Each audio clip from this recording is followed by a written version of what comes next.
For this video, let's try to factor a perfect square trinomial. But first, of course, let's find out if a trinomial is a perfect square. So how do we find out if a trinomial is a perfect square or not?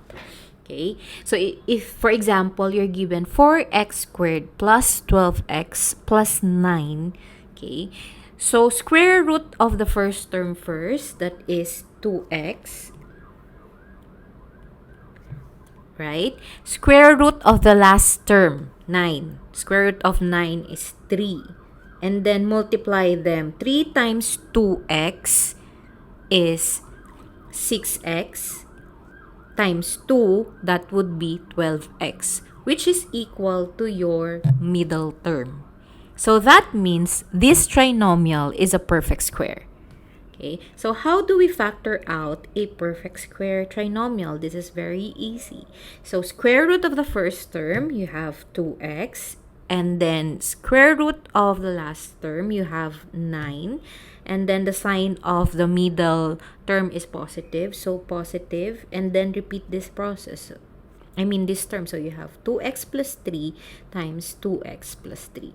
So these are the factors of your perfect square trinomial. Next, 9x squared minus 42x plus 49. So let's try if this is a perfect square trinomial. So 9x squared, square root of it would be 3x.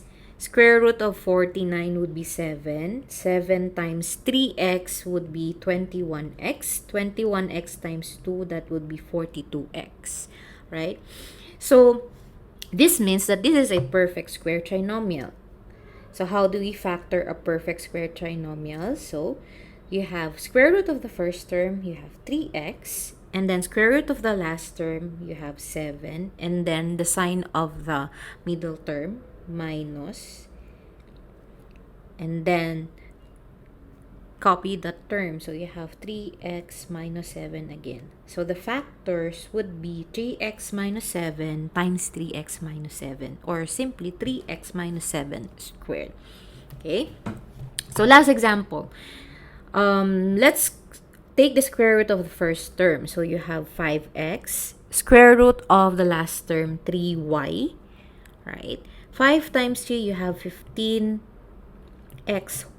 Times 2, you have negative 30xy, which is also equal to your second term right here. Right? So the factors of this would be the square root of your first term, which is 5x, and then square root of your last term, which is 3y, and then minus, and then again 5x minus 3y. So these are the factors of your trinomial.